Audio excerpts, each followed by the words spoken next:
ঐতিহ্যবাহী বিদ্যাপীঠ পাগলাপিন স্কুল এবং কলেজ মাঠে বিপুল সংখ্যক বিএনপি দলীয় নেতাকর্মী সহ সর্বসাধারণের অংশগ্রহণে অনুষ্ঠিত হয় ওপেন কনসার্ট সবার আগে বাংলাদেশ। বিস্তারিত দেখুন নিজস্ব প্রতিনিধি রফিকুল ইসলাম সাবুলের প্রতিবেদনে। ক্যামেরায় ছিলেন জিয়াম।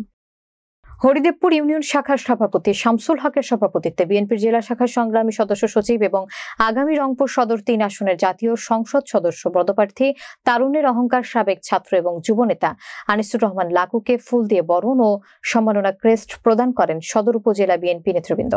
আগামী জাতীয় সংসদ নির্বাচনকে ঘিরে রংপুর সদর ও ৩ আসনের এমপি প্রার্থী আনিসুর রহমান লাকুর নামে দুটি গান গেয়ে মাঠ মাতিয়ে তোলেন শাহিনুর রহমান। আনন্দঘন অনুষ্ঠানটি উপস্থাপন এবং পরিচালনা করেন উপজেলা কার্যনির্বাহী কমিটির সদস্য সুরুজ মিয়া।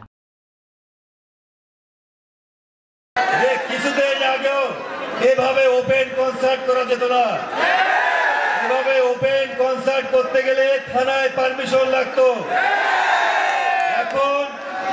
এখন আর পারমিশন লাগে না। এখন আমরা সবাই মুক্ত। আমরা এই মাটিতে বসে আজকে গান শুনবো এবং গান এনজয় করব। সবাইকে আমি আর বক্তব্য দেব না, আপনারা সবাই অধৈর্য হয়ে গেছেন। সবাইকে আজকের এই গান শোনার জন্য ধন্যবাদ জানাচ্ছি।